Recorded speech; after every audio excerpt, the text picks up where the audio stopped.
नमस्कार दोस्तों, आपका स्वागत है हमारे YouTube channel focus with us में।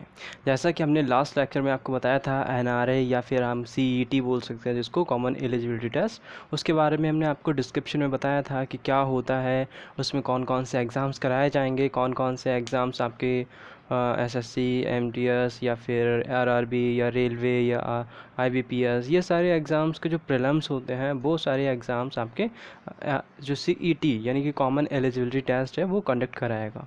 तो उसके अंडर हमने बताया था कि हम हर टॉपिक को यानी हर सब्जेक्ट को अच्छे से पढ़ेंगे टॉपिक वाइज, और हर चीज़ आपकी क्लियर क्रिस्टल हो जाएगी आराम से। सारी चीज़ें यहाँ पे आपको समझ में आने वाली हैं। तो आज का जो हमारी सीरीज़ स्टार्ट होने वाली है वो स्टार्ट होगी हमारी इंग्लिश को। आप देख सकते हैं इंग्लिश। अब इंग्लिश क्या है? इंग्लिश एक लैंग्वेज ही है, ठीक है। इसे कोई बहुत बड़ी हवा मत मान के चलिएगा। सिर्फ एक लैंग्वेज है जिसे हमें सिर्फ सीखना है, क्योंकि सिर्फ स्किल सीखने से ही आप उस चीज़ को सीख सकते हैं। जैसे अगर कोई भी स्टूडेंट चाहता है कि वो अच्छे से स्कोर करे, अगर वो जॉब चाहता है तो उसे भी अपना 100% देना पड़ेगा। ये नहीं कि वो सिर्फ चाहता है कि वो पास हो जाऊँ, तो उसके पास होने के लिए उसे ये सिर्फ रटना है या प्रीवियस ईयर के क्वेश्चन समझने हैं, बस हो गया पास। पास होने के लिए आपको पता है 3 स्टेजें होती हैं हर किसी एग्ज़ाम में: प्रीलिम्स, मेन, फिर इंटरव्यू। नहीं होता है फिर भी तो एसएससी के एग्ज़ाम में प्रीलिम्स, मेन, डॉक्यूमेंट वेरिफिकेशन जो भी होता होगा, ठीक है। तो इस तरह से आपके होता है। लेकिन अगर प्रीलिम्स में आप पास हो जाएंगे तो फिर मेन में क्या करेंगे जाके? प्रीलिम्स में ही अगर मिनिमम मार्क्स लेकर पास हो जाएंगे तो आप आगे कुछ नहीं कर पाएंगे। तो इसलिए हमेशा याद रखना, आपको मैक्सिमम मार्क्स चाहिए होंगे, गेन करने होंगे। तो इसीलिए हम मेनली फोकस करेंगे कि आपको स्किल सीखने को मिले, ना कि सिर्फ नॉलेज मिले, ठीक है। स्किल आपके अंदर डेवलप हो जाए, जो स्किल के अंडर आप सारी चीज़ें कर सकें। जो इंग्लिश बोलना सीखना चाहते हैं वो भी हमारी क्लास को ज्वाइन कर सकते हैं। हम इस तरह से बारीक से आपको समझाएंगे कि आप सारे पॉइंट्स क्लियर हो जाएंगे। जैसे यहाँ पे मैंने कुछ क्वेश्चंस लिखे हुए हैं जो आपके एग्ज़ाम में आए हुए हैं या आने वाले क्वेश्चंस हैं, ऐसे मान सकते हैं। इस टाइप के क्वेश्चन आपके देखने को मिलते ही हैं। इनमें कॉमन एरर है, कहीं पे भी आपकी एक कॉमन एरर बताइए, ढूंढिएगा। ये चाहे आपके 6 सेंटेंसेस दे रखे हैं, ये 6 सेंटेंसेस 1 2 3 4 5 6, इन 6 सेंटेंसेस में एक कॉमन एरर है और वो एक कॉमन एरर आपको फाइंड करनी है। ऐसे आपके कॉमन क्वेश्चन जो आपके एग्जाम में देखने को मिलते हैं। अब जैसे मैंने बोला, when I was a young I can faster than Mohan, तो आपको ढूंढने में हो सकता है प्रॉब्लम हो, लेकिन अगर आपको सेंटेंसेस की, एडजेक्टिव की, नाउन की और नॉमिनेशन की और पैसिव वॉइस, एक्टिव वॉइस, अगर इनकी अच्छी खासी जानकारी है तो आप इसको आसानी से ढूंढ सकते हैं। बहुत सारे स्टूडेंट का डाउट होता है, मुझे सबकी जानकारी है, बहुत अच्छे से जानकारी है, active voice, active passive voice, या फिर नरेशन हो गया, या फिर आपका नाउन हो गया, एडजेक्टिव हो गया, प्रीपोजिशन हो गया, बहुत अच्छे से आता है, लेकिन फिर भी मैं नहीं बोल पाता हूँ या नहीं फाइंड कर पाता हूँ एरर। तो इसकी सिर्फ एक ही वजह होती है कि आपने उस क्वेश्चन को ध्यान से नहीं पढ़ा, ठीक है, या आपको वो तरीका नहीं पता है जिसके तहत सारे क्वेश्चंस को आप आसानी से ढूंढ सकते हैं। जैसे पहले क्वेश्चन में ध्यान से देखिए। पहले क्वेश्चन में when I was young I can faster than Mohan, तो इस क्वेश्चन को ये नहीं ढूंढना है फास्टर देन मोहन, मतलब आप देन वाली पकड़ लेंगे, हाँ कि ये आपकी डिग्री का क्वेश्चन है, ठीक है, डिग्री का क्वेश्चन है, बिल्कुल सामने नज़र आ रहा है, डिग्री का क्वेश्चन है।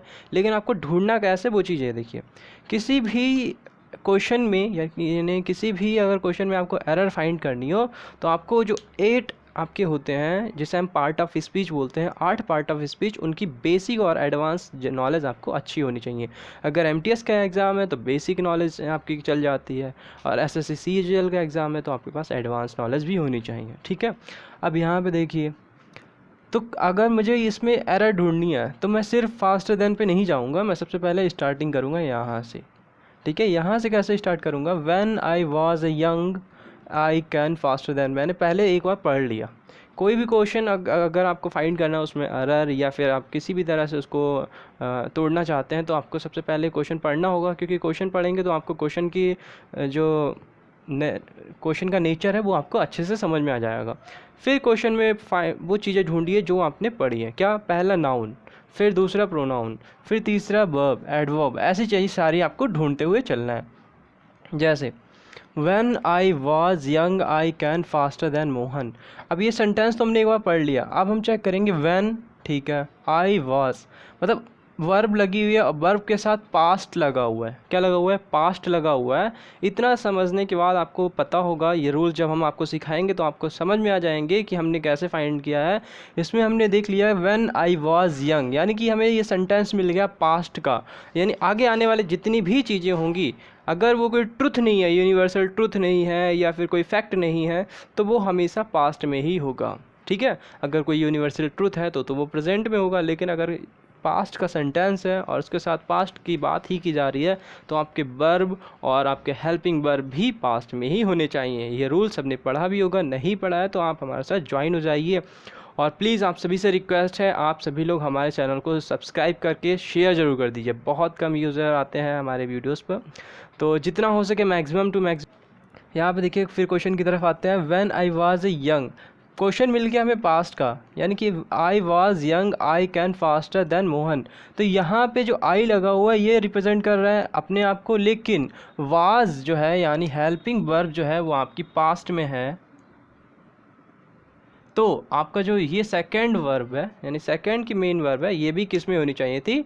आपकी पास्ट में ही होनी चाहिए थी। ठीक है, अब पास्ट में तो है नहीं, तो इसके लिए हमारी यही एरर हो गई, यानी कि कैन की जगह हम कुड का यूज़ करेंगे। ठीक है, ये हमारी एरर हो गई और कहीं पे हमें जाने की ज़रूरत नहीं पड़ी। इस तरह से क्वेश्चन के एरर फाइंड करेंगे। अब जैसे सेकंड देखिए, she and her sister were working here since 1993। अब ये भी आपका सेंटेंस पढ़ लिया आपने और तुरंत आपको नज़र आ गया इसमें एरर होगी तो कहाँ पे हो सकती है? एरर हो सकती है एडजेक्टिव की एरर हो सकती है, एडवर्ब की एरर हो सकती है, वर्ब की एरर हो सकती है, प्रीपोजिशन की एरर हो सकती है, जैसे सिंस की एरर हो सकती थी, या फिर कोई नाउन की एरर हो सकती है, या सेंटेंस की एरर हो सकती है, या टेंस की एरर हो सकती थी। तो इनके बारे में आपको पहले पढ़ना पड़ेगा। ठीक है, तो ज्वाइन हो जाइए हमारे साथ, सिर्फ सब्सक्राइब पे क्लिक करना और हमारे साथ ज्वाइन हो जाइएगा। अब इसमें ढूंढेंगे हम सी एंड हर सिस्टर। ठीक है, यानी वह और उसकी बहन, एंड लगा हुआ है, इसका मतलब आगे आने वाला वर्ब जो होगा, हेल्पिंग वर्ब जो होगा हमारा प्लूरल होगा। बिल्कुल सही बोल रहा है, आपने पढ़ा है जो प्रीपोजिशन या कंजक्शन होते हैं अगर एंड आता है तो एंड दो लोगों को डिनोट करता है और दोनों लोगों के लिए हम वर्ब का यूज़ करते हैं, यानी प्लूरल वर्ब का यूज़ करते हैं। ठीक है, वर्ब का यूज़ किया गया, वर वर्किंग हेयर सिंस 1993। तो यहाँ पे हमने ये देख लिया सी एंड के अकॉर्डिंग। ठीक है, दो लोग जुड़े हुए हैं यानी वर आएगा, यानी कि सेकंड फॉर्म या प्लूरल फॉर्म हमारी यहाँ पे हो जाएगी वर्ब की। ठीक है, आगे जैसे बढ़ते हैं हमें मिलता है वर्किंग हेयर सिंस 1993। इसका मतलब है हमें सेंटेंस मिल रहा है, इसमें टेंस की एरर कहीं पे लग रही है। बिल्कुल, टेंस की एरर कैसे है? सिंस 1993 इसका मतलब है आईएनजी लगी हुई है, टाइम दे रखा है, और आईएनजी कॉन्टिन्यूअस और टाइम जो भी होता है तो वो होता है आपका प्रेजेंट परफेक्ट कॉन्टिन्यूअस या पास्ट परफेक्ट कॉन्टिन्यूअस। अब प्रेजेंट परफेक्ट कैसे है या पास्ट परफेक्ट कैसे है वो पहचानेंगे हम वर से, क्योंकि सेकंड पास्ट में दे रखा है तो ये आएगा पास्ट परफेक्ट कॉन्टिन्यूअस। तो एरर हमारी कहाँ पे हो जाएगी? वर पे हो जाएगी, यानी कि इसकी जगह पे आएगा हैड बीन। ठीक है, हैड बीन। तो इस तरह से हम एरर को पहचान सकेंगे। अब इसमें देखिए, the news of his father's was not declared so for. ये जो आपकी सेंटेंस है, ये सेंटेंस आपका पैसिव वॉइस का है। अब इसमें पैसिव वॉइस की एरर है, वैसे तो आप इसको नहीं पहचान सकते थे कि किस टाइप का है, लेकिन मैं बता दिया ये जो टेंस है ये पैसिव वॉइस का टेंस है। इसमें देखिए the news of his father. ठीक है, यहाँ तक सही है। आगे बढ़ते हैं, फादर्स डैश एपेस्ट्रॉफी भी चेक करेंगे कि एपेस्ट्रॉफी सही लगी है नहीं लगी है, क्योंकि एपेस्ट्रॉफी में भी प्रॉब्लम होती हैं कि एपेस्ट्रॉफी कहाँ पर लगती है कहाँ पर नहीं लगती है, सारी चीज़ें हम सीखेंगे बाद में। ठीक है, फादर्स डेथ वाज। ठीक है, वाज किसके अकॉर्डिंग लगा हुआ है? न्यूज़ के according. Father's death was not declared so for. ठीक है, अब इसमें देखिए हमारी क्या गलती है। हमने जैसे बताया ये जो सेंटेंस है आपका पैसिव वॉइस है, क्योंकि अगर किसी की बात खुद वो कहता है तो वो एक्टिव वॉइस में आता है, लेकिन किसी की बात को कहा जाता है तो वो पैसिव वॉइस में आता है।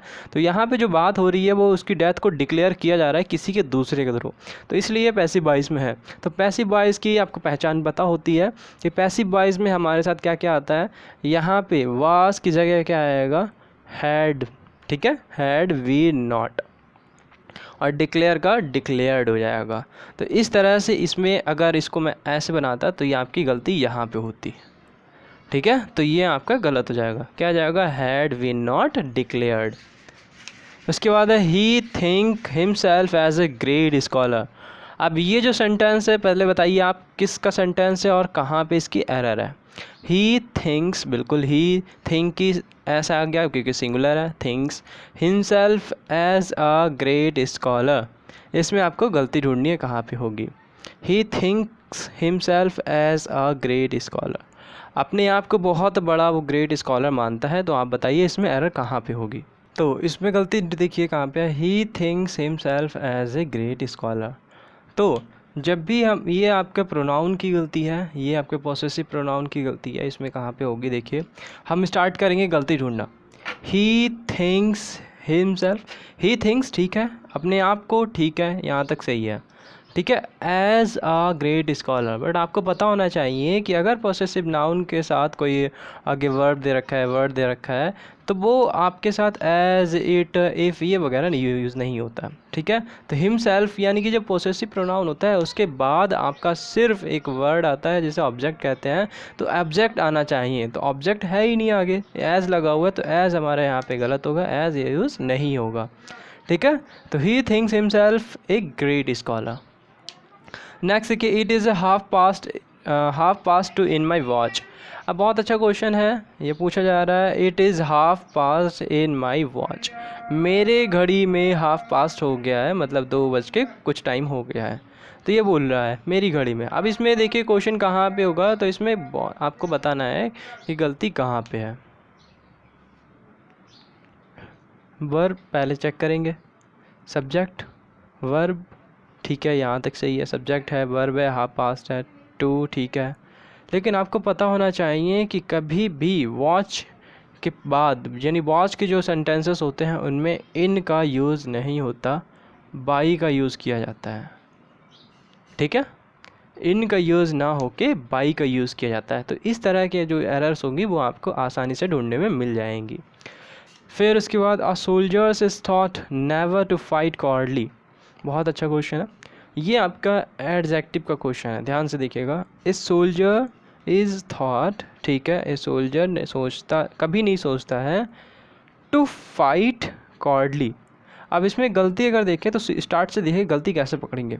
इज सोल्जर, ठीक है, एक सोल्जर है, इज़, ठीक है, थॉट, थॉट कैसे लगा हुआ है, यानी कि ये हमारा पैसिव वॉइस में चल रहा है, थॉट नेवर, नेवर। उसके बाद टू फाइट, बिल्कुल सही है, क्योंकि फाइट को हमें क्या बनाना है, जेरेंड बनाना है, या कुछ फाइट को मतलब नाउन को, सॉरी, वर्ब को जब भी कि नाउन बनाना होता है तो उसके आगे टू का यूज़ करते हैं, ठीक है। हमने नाउन के आगे टू लगा दिया और वर्ब के आगे टू लगा के नाउन बना दिया इसे।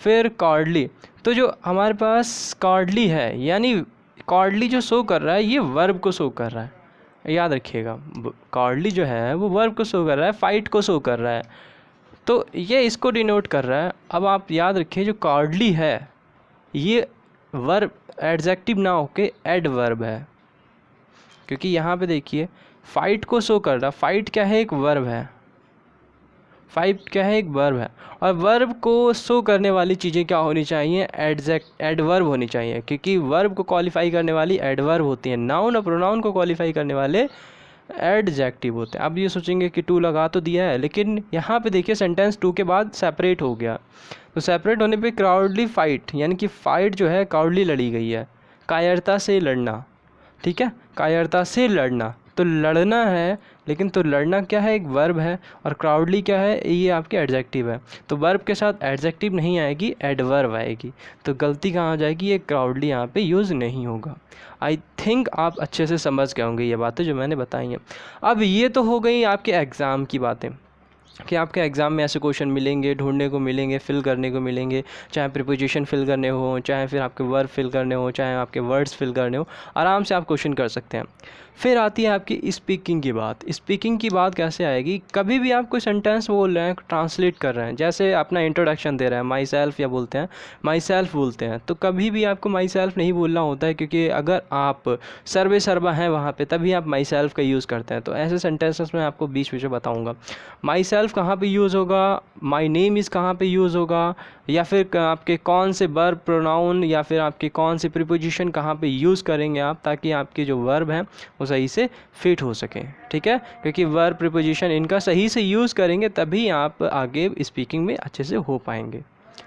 तो आई थिंक अच्छे से आप समझ गए होंगे। अब हम देख लेते हैं हम पढ़ने क्या वाले हैं पूरे इस सिलेबस में, ठीक है, जो भी इंग्लिश का सिलेबस होगा उसके अंदर हम क्या पढ़ने वाले हैं। इसको मैं रफ़ कर देता हूँ।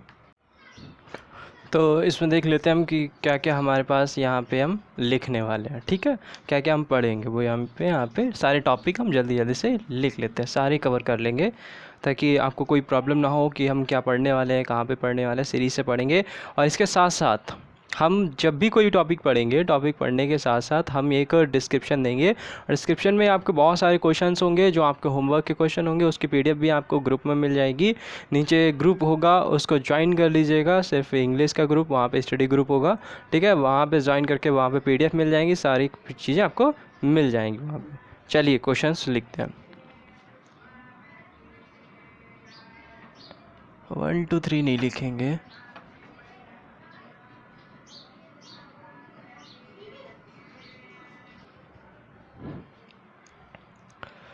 तो यहाँ पे देख लीजिए हमने सारे टॉपिक आपके लिख लिए हैं जो भी आपके हम पढ़ाने वाले हैं। इसके अंदर आपके जैसे मैंने वर्ब पढ़ाया, वर्ब बेसिक हो गया, टेंस हो गया, passive voice, narration, question tag, subject verb agreement, conditional sentence, verb advance आएगी, फिर noun, pronoun, adjective, conjunction, article, preposition, adverb. ये एक सीक्वेंस लेके चला है कि मैंने पार्ट ऑफ स्पीच की तरह नहीं लिया है, ये एक सीक्वेंस है आपका जिससे आपके मैक्सिमम क्वेश्चंस बनेंगे। तो मैंने यहाँ पे वो पहले चीज़ें कवर करने की कोशिश की है जिससे आपके क्वेश्चंस कंफर्म आने ही आने हैं, फिर उसके बाद धीरे धीरे हम आगे बढ़ते जाएंगे, सारी चीज़ें हम कवर करेंगे, ठीक है। तो आई होप आप हमारे साथ बने रहिएगा और इस वीडियो को ज़रूर शेयर कीजिएगा, रिक्वेस्ट है आपसे, क्योंकि बहुत कम यूज़र्स अब व्यूज़ आते हैं। तो आप सभी से रिक्वेस्ट है ज़्यादा से ज़्यादा शेयर कीजिए, हमारी भी थोड़ी हेल्प कीजिए। अब देखिए बेसिक, फिर उसके बाद एडवांस, ये सारी चीज़ें जब पढ़ाएंगे, जैसे पहला टॉपिक हमने पढ़ाया तो पहले टॉपिक में जितने भी कोई पॉइंट्स हम कराएंगे, जितने भी पॉइंट्स हम कराएंगे उन पॉइंट्स के बाद फिर आपको जैसे सुबह एक वीडियो मिलेगा, शाम को एक वीडियो मिलेगा। सुबह जो वीडियो मिलेगा वो टॉपिक वाइज का, यानी कि आपके टॉपिक्स होंगे। शाम को जो वीडियो मिलेगा इंग्लिश का, उसमें आपके क्वेश्चंस होंगे जिसमें आपके क्वेश्चंस कराए जाएंगे, यानी कि आपके वो टॉपिक तुरंत ही कवर हो जाएंगे और तुरंत आपको समझ में भी आ जाएंगे, ठीक है। इस तरह से हमारा कॉन्टिन्यूस चलता रहेगा। सुबह शाम दो आपको वीडियोस प्रोवाइड कराए जाएंगे, सुबह को और एक शाम को। तो दो वीडियोस में सुबह में आपके टॉपिक्स रहेंगे यानी थ्योरी रहेगी, आपको समझाने के पॉइंट्स रहेंगे, और शाम को आपका रहेगा डेटा, यानी जिसमें क्वेश्चन आंसर आपको देखने को मिलेंगे। उन क्वेश्चन आंसर की पीडीएफ भी आप नीचे डिस्क्रिप्शन में एक व्हाट्सएप का लिंक दे रखा है, उस पर ज्वाइन हो जाइएगा, वहाँ से आपको सारी चीज़ें मिल जाएंगी। अगर कॉन्टैक्ट करना चाहते हैं तो उसी व्हाट्सएप पर आप हमसे कॉन्टैक्ट भी कर सकते हैं, ठीक है। तो इसमें जब भी हम जितना चीज़ें पढ़ाएंगे वो सारी चीज़ें आपकी इसमें कवर होती रहेंगी। तो आई होप पहला जो आपका वर्ब बेसिक है ये हम शुरू करने वाले हैं अभी के लिए, वर्ब की बेसिक पहला हम, ठीक है, बाकी हम सब रफ कर देते हैं।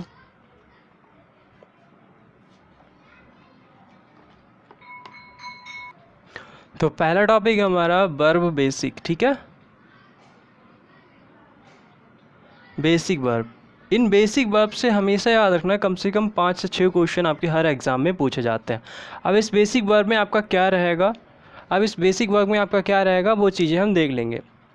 देखो बेसिक वर्ब में हम आपको सिखाएंगे मॉडलरी वर्ब जो होते हैं आपके, या हेल्पिंग वर्ब होते हैं मेन वर्ब। मेन वर्ब में आपके जैसे जो मेन वर्ब होते हैं प्ले, सिंग, डांस, ये वाले, और मॉडल और एक्सिलरी वर्ब जो होते हैं, ठीक है, वो सारी चीज़ें इसमें डिस्कस होंगी। फिर उसके बाद can, could, may, must, might, ठीक है, ये सारी चीज़ें हम आपके बेसिक वर्ब में आपको डिस्कस करने वाले हैं। आप बहुत अच्छे से समझ गए। तो पहले वर्ब को 2 कैटेगरी में डिवाइड किया जाएगा। वर्ब एक होगा हमारा हेल्पिंग वर्ब,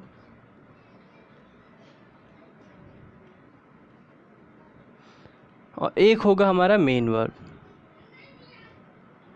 कभी कभी हेल्पिंग वर्ब भी हमारी मेन वर्ब की तरह काम करती है, कब काम करेगी और कब हमारी मेन वर्ब हेल्पिंग वर्ब की तरह काम करती है, इस सारे पॉइंट्स बहुत अच्छे से हम डिस्कस करेंगे, ठीक है।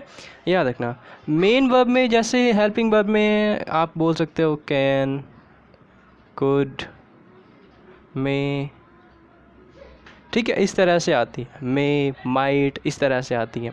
और मेन वर्ब के अंतर्गत जो हमारी आती हैं जैसे सिंग, डांस, प्ले, ईट, ये सारी मेन वर्ब के अंडर आएंगी।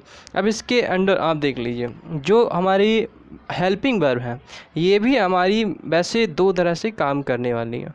हेल्पिंग वर्ब, अभी कभी कभी हमने देखा होगा हेल्पिंग वर्ब हैव और हैव, अब दोनों सोचिए एक ही लिखा है, लेकिन ये हेल्पिंग वर्ब है, ये मेन वर्ब है। कहते हैं I have a pen, I have a pen, तो जो हेल्पिंग वर्ब है मेन वर्ब की तरह कब काम कर रही है, और मेन वर्ब है ये कब हेल्पिंग वर्ब की तरह काम कर रही है। अब मेन वर्ब हेल्पिंग वर्ब की तरह काम कैसे करती है, जैसे नीड और डेयर, ठीक है, नीड या डेयर, तो नीड भी हमारी हेल्पिंग वर्ब की तरह काम करती है और मेन वर्ब तो है ही नीड। ठीक है, तो ये सारी चीज़ें हम यहाँ पे देखेंगे। इसको मैं रफ कर देता हूँ। ठीक है, तो देखिए ऑक्सिलरी वर्ब्स, ऑक्सिलरी वर्ब्स क्या होता है, वे वर्ब जो अन्य वर्ब के साथ प्रयुक्त होते हैं ऑक्सिलरी वर्ब कहलाते हैं। यानी ऐसे वर्ब जो किसी दूसरे वर्ब के साथ ऐड होके यूज़ किए जाते हैं। ऑक्सिलरी वर्ब को हेल्पिंग वर्ब भी बोल सकते हैं। अगर आपका कहीं पे भी हेल्पिंग वर्ब लिखा हो,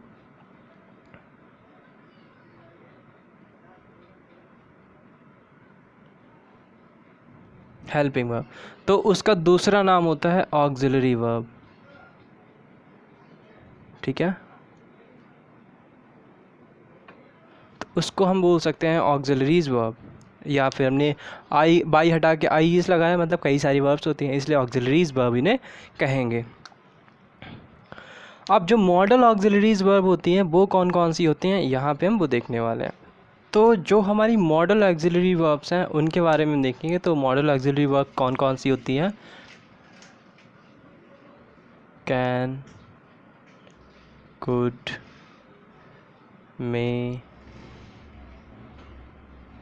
माइट, ठीक है, ought to, must,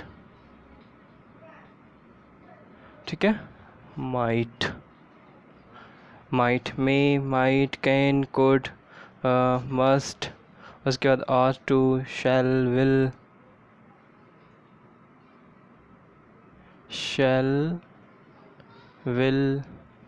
should,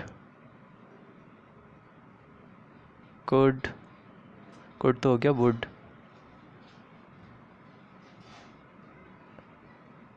you है, ठीक है, यहाँ पे ULD। चलिए मैं रफ करके अच्छे से बना ही देता हूँ फिर से।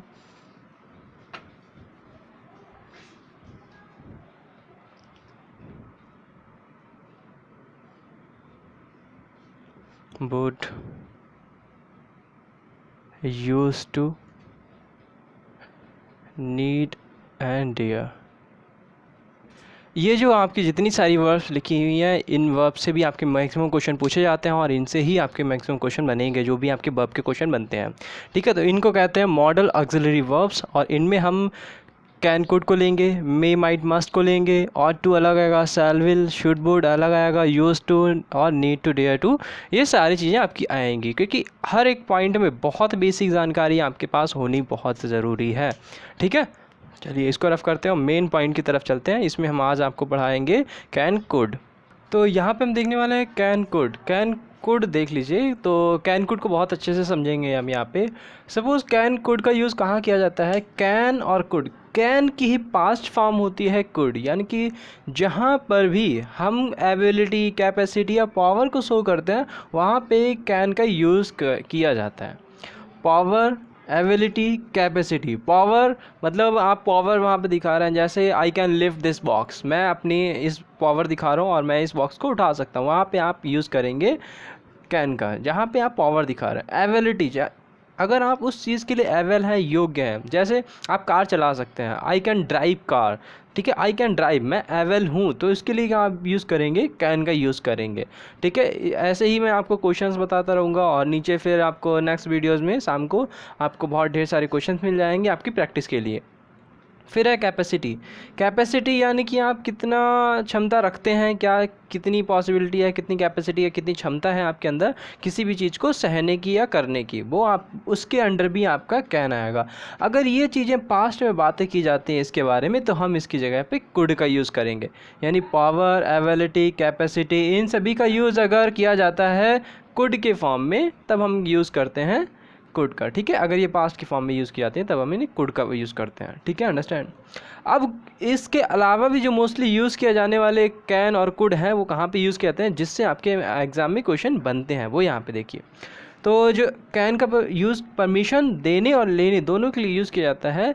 जो आपके क्वेश्चन एग्जाम में देखने को मिलते हैं वो यहाँ से सबसे ज़्यादा देखने को मिलते हैं। यहाँ से तो आप समझ जाएंगे कि किस तरह से क्वेश्चन आते हैं, किस तरह से आप बोलते हैं। जैसे अगर आप स्पीकिंग लैंग्वेज में जाएंगे तो वहाँ पे आप अगर कुछ चीज़ शो करना चाहते हैं तो बोलते हैं ना, can I show my hobby, can I show my dance, ऐसे बोलते हैं।